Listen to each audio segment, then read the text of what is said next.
الحمد لله نحمده ونستعينه ونستغفره ونعوذ بالله من شرور أنفسنا ومن سيئات أعمالنا من يهده الله فلا مضل له ومن يضلل فلا هادي له وأشهد أن لا إله إلا الله وحده لا شريك له وأشهد أن محمدا عبده ورسوله يا أيها الذين آمنوا اتقوا الله وقولوا قولا سديدا يصلح لكم أعمالكم ويغفر لكم ذنوبكم ومن يطع الله ورسوله فقد فاز فوزا عظيما اللهم صل على سيدنا محمد وعلى آل سيدنا محمد كما صليت على سيدنا إبراهيم وعلى آل سيدنا إبراهيم في العالمين إنك حميد مجيد اللهم بارك على سيدنا محمد وعلى آل سيدنا محمد كما باركت على سيدنا إبراهيم وعلى آل سيدنا إبراهيم في العالمين إنك حميد مجيد الحمد لله الأول والآخر والظاهر والباطن الحمد لله على نعم التي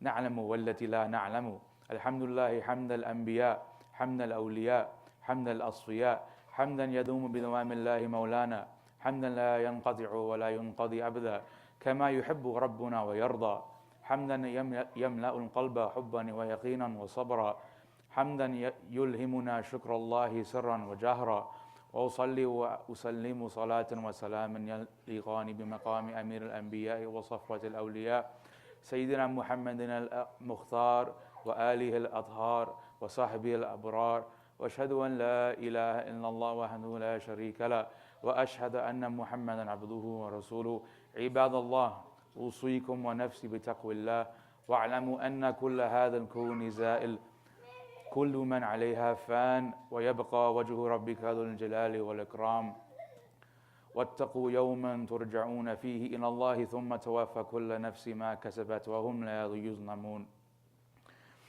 اللهم احي موات قلوبنا بنور الإيمان اللهم احي موات قلوبنا بنور القرآن اللهم احي موات قلوبنا بنور المصطفى صلى الله عليه وسلم. May Allah subhanahu wa ta'ala raise the status of the perfect soul of Rasulullah sallallahu alayhi wa sallam, whose blessed nur is a guider for us from now until the end of time. And may Allah bless the great Khulafa Rashideen, Sayyidina Abu Bakr, Sayyidina Umar, Sayyidina Uthman and Sayyidina Ali. May Allah be pleased with them all and the mighty Sahaba. May Allah bless the souls of the people of Rasulullah sallallahu alayhi wa sallam's great family, Ahlul Bayt, and the great lineages of Imam Hassan and Imam Hussein, the great comforts to the soul of Sayyidina Rasulullah sallallahu alaihi wasallam. May Allah bless all of our shaykhs and teachers who have brought us the mighty gift of Islam. May Allah bless the Ansar and the Muhajirin, Ahlul Badr and Ahlul Uhud, our children and our grandparents, our ancestors and descendants. Guide all of your servants, Ya Rabb, and never deprive us of your rahmah, Ya Arhamar Rahimin.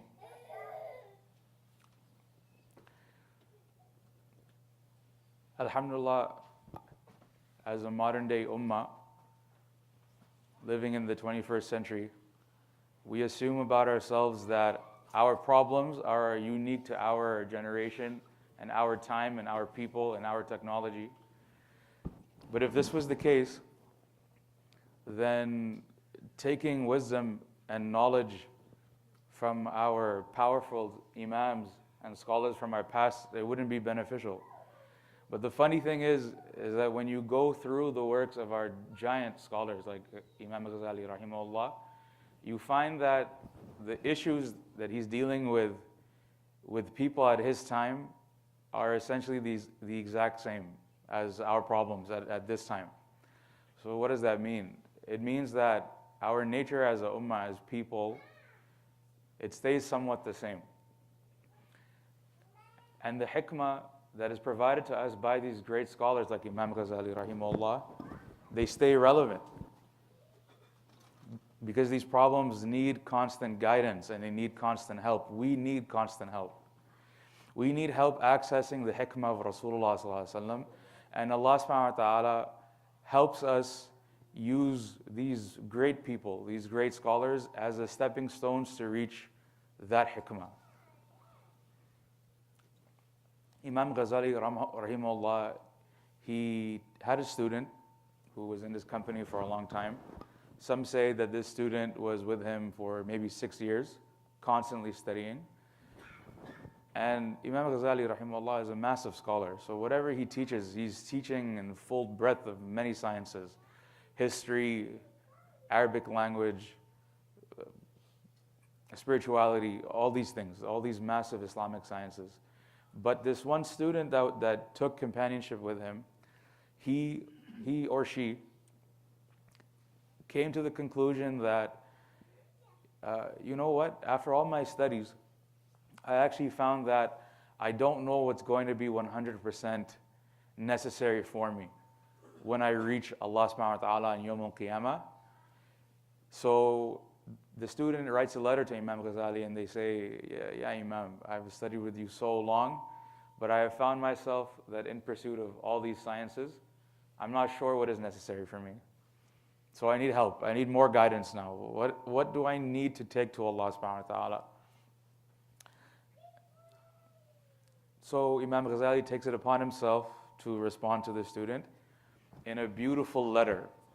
And that letter has been titled as Ayyuhal Walad. It's a letter to basically dispel what is necessary in knowledge and what isn't, and what takes priority.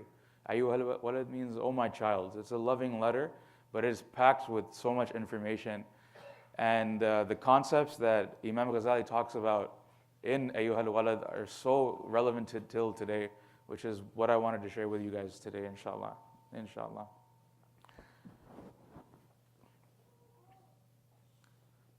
There's a total of at least 24 pieces of advice in Ayyuhal Walad that are pointing to necessary things for the student of knowledge or anybody to hold on to tightly. I find this information is most important, most pertinent to the young students that are in the Jama'ah. This is so important, young people especially. If you're able to implement these concepts early on in your life, you will find that all these things, they course correct towards what is necessary and what is important. It's very easy to get lost in this journey of knowledge that everyone is on. You get wrapped up a lot in dunyawi things, which is important, but the ihsan of this religion, when you practice it properly, is that you have balance in both. You have excellence on both sides, in both your dunya and your akhirah. So these are pointers, inshallah, to help us stay on this course with this beautiful guidance from Imam Ghazali. This topic in particular for today, Imam Ghazali focuses a whole chapter just on Suhbah, on the companionship between friends. This notion is exemplified by Rasulullah ﷺ himself. He has a hadith that talks about companionship and friendship, which has a very powerful reflection. Rasulullah ﷺ said, "Ar-rajulu ala dini khalili, falyanzur ahadukum man yukhalil." He said that a man, he is upon the religion of his best friend. So take a look upon the one who you have taken as a best friend, as a close companion. Essentially to say that the companions or the people that you keep in your company will dictate your religious life. It will dictate the quality of spirituality that you have. This concept, subhanAllah, Rasulullah ﷺ said this 1400 years ago. There are financial analysts that look at the average income among people. And what they find is that your mean income or your mean wealth is the sum of your closest people. So you find that often really rich people, they're often befriended by other really rich people. And whoever falls in the middle, they fall in the middle of a wealthy group. So this is something that is reflected in reality, like when it comes to people's livelihoods. And Rasulullah ﷺ, who has more haqq, more truth to show us, he's saying, watch out for your companions. They will dictate your religious life. So look at the one who you take as a friend.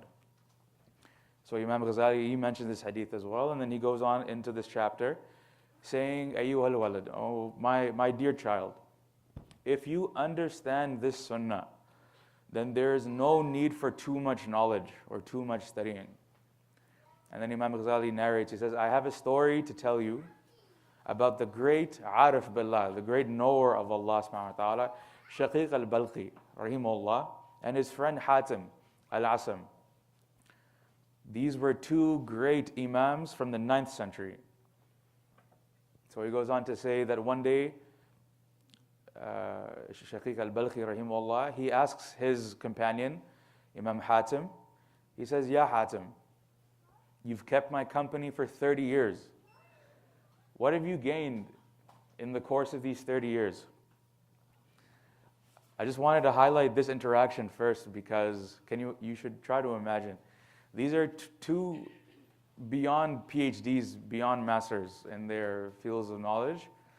They're well beyond qualified to know exactly what their companionship does for people and how much they benefit people. But instead, in this interaction, it's an interaction of humility. That one giant says to another giant, has my company done anything for you? Like, what did you gain from my company? This is a great quality of humility. And then Imam Hatim, being a genius in his reply, he replies with the following. He says, from your suhbah, I have gained 8 great benefits. And from these benefits, it has given me the knowledge which I know is sufficient for me. And inshallah, I hope that my salvation and my safety are embodied in these 8 qualities. And I mean for us as well, may Allah subhanahu wa ta'ala allow us to benefit from these 8 qualities of companionship. He begins to rattle them off and list them. The first one being is that when I'm with you, I observed the creation, I observed humanity, and I saw that everyone has someone who loves him. And that person also has someone that he loves. And some of these people who love each other, they will love each other and they will follow each other until the brink of death, until the end. They will follow this person until they reach their grave. Yet, despite how much love this person wanted to give this person, everyone goes home by themselves. And everyone that is buried alone by themselves. No matter how much love we gave to this brother or sister, no one went into the grave with him.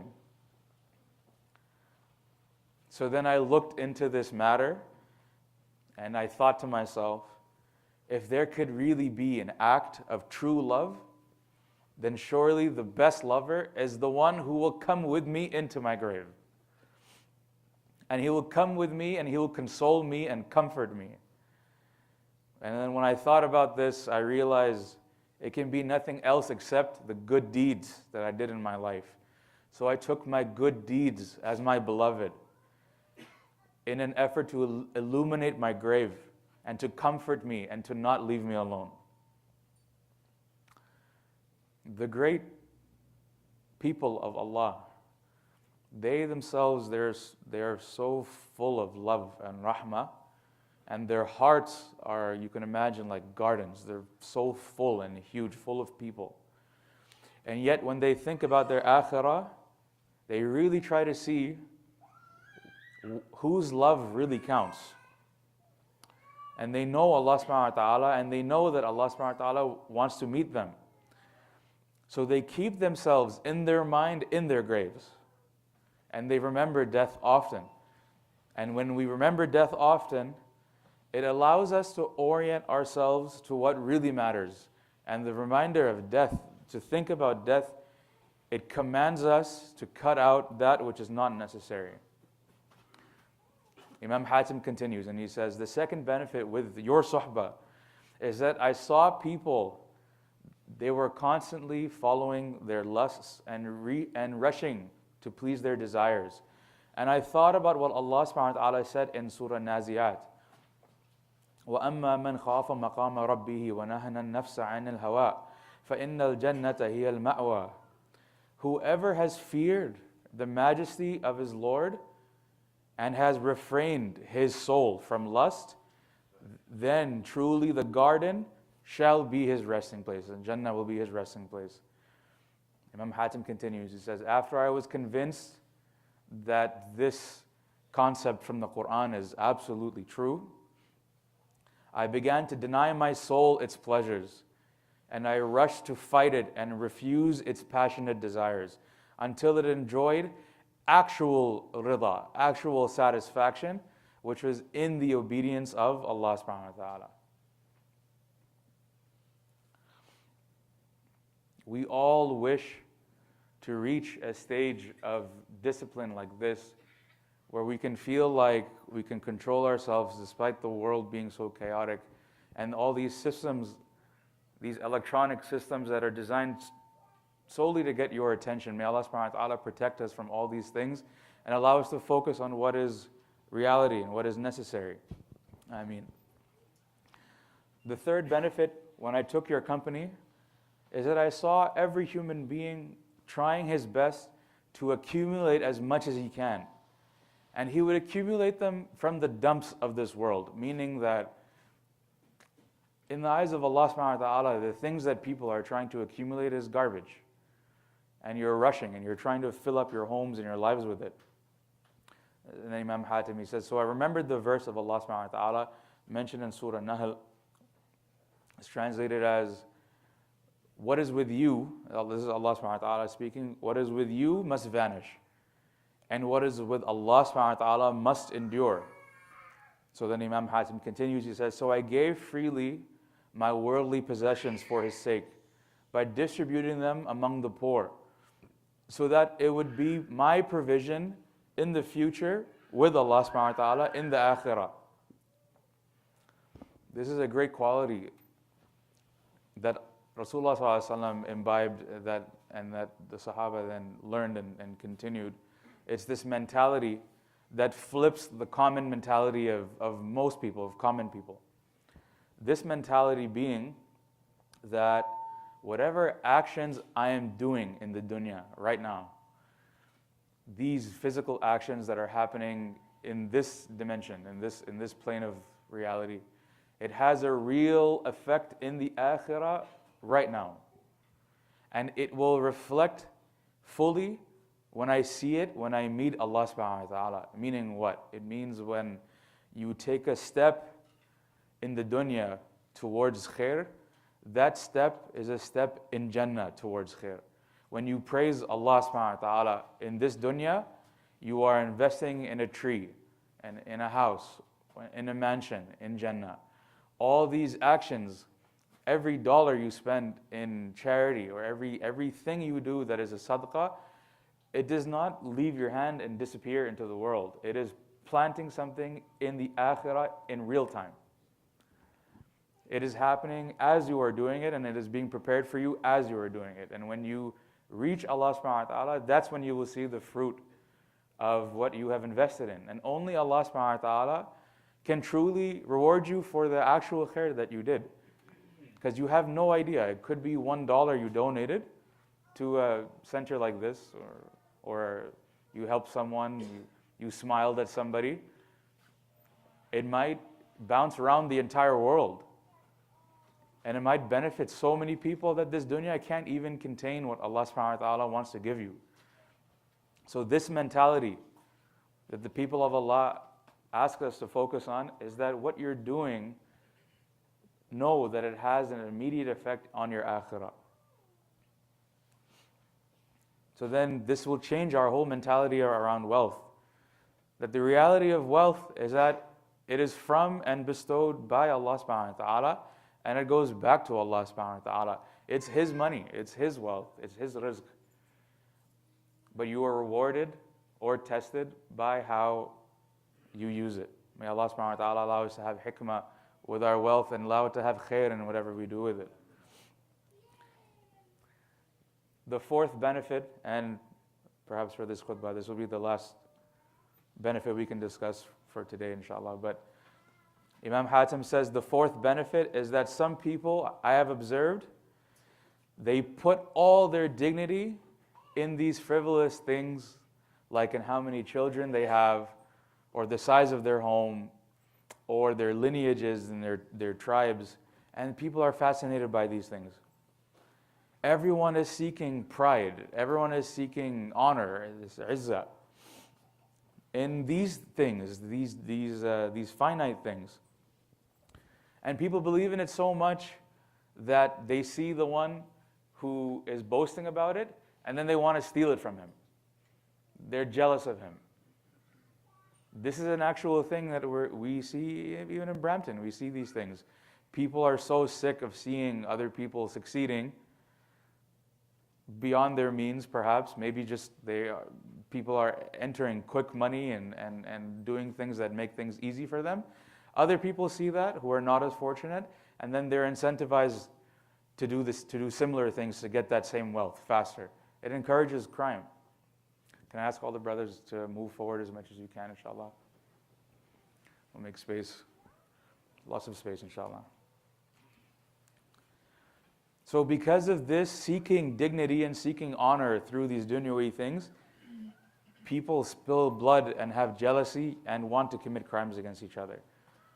And then I remembered Allah subhanahu wa ta'ala's verse in Surah Hujurat, where Allah subhanahu wa ta'ala says, the most honored of you, and He's talking about honor, in the sight of Allah is he who is most righteous to you, most righteous of you. So when Imam Hatim thought about this, he said to himself, so then I chose righteousness to be the source of my honor. And I was convinced that Allah subhanahu wa ta'ala has said a true lesson and gave a true concept in this. And whatever other people claim, and whatever people have, opinions of other people, I consider them as false, and I leave it for the dunya. May Allah subhanahu wa ta'ala allow us to imbibe all these beautiful qualities that Imam Ghazali rahimahullah has compiled for us. Allow us to be good to each other with honor and with good akhlaq and good adab, and allow us to be good emissaries and examples just like Rasulullah sallallahu alaihi wasallam. أقول قولي هذا واستغفر الله لي ولكم.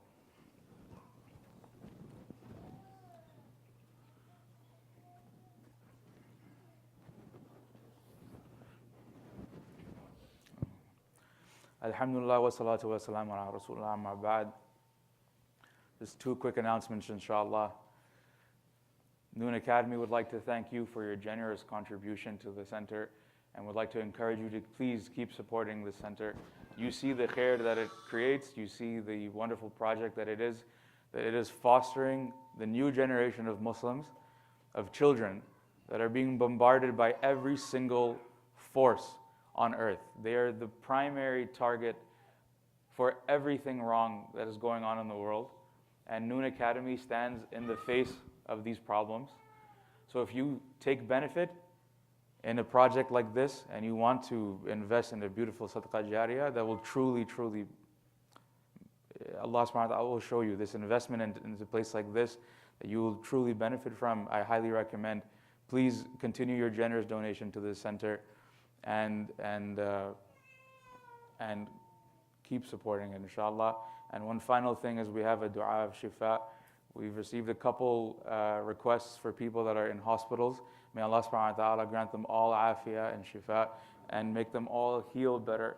And everyone that we remember, there's also everyone that has recently passed away. May Allah subhanahu wa ta'ala grant them Jannah, and make it easy on all the families. Ameen, Allahumma ameen. Alhamdulillah wa salatu wa salamu ala Rasulullah Sayyidina Muhammad wa ala alihi wa sahbihi min wala. وأشهد أن لا إله إلا الله وحده لا شريك له وأشهد أن محمدا عبده ورسوله عباد الله أن الله صلى على الحبيب المصطفى وأثنى على ملائكة عرشه والكرسي فقال عندما قال إن الله وملائكته يصلون على النبي يا أيها الذين آمنوا صلوا عليه وسلموا تسليما. May Allah be pleased with all the companions, including Sayyidina Abu Bakr, Sayyidina Uthman, Sayyidina Umar, and Sayyidina Ali radhiallahu anhuma. May Allah be pleased with the Ansar, Muhajirin, and the Sahaba of Ahlul Badr and Ahlul Uhud. May Allah bless Ahlul Bayt, including the lineages of Imam Hassan and Imam Hussein, until Yawm al-Qiyamah, Ya Arhamar Rahimin. Wa Allahumma ala mashaykhina wa ashab al-huquq. Allahumma ighfir li wa li walidayya wa lil mu'minina wal mu'minat. May Allah bless the whole ummah and everyone in this congregation. May Allah bring Ahlul Palestine and Ahlul Iran, all these people, all these places where the Muslims are. May Allah subhanahu wa ta'ala bring them relief and the victory. Ameen Allahumma ameen. May Allah give all of our sick the shifa. May Allah bless the center and all the people who build it and benefit from it. Subhana rabbika rabbil izzati amma yasifun. Wa salamun ala mursaleen. Walhamdulillahi rabbil alameen. Aqim as-salah. Ameen.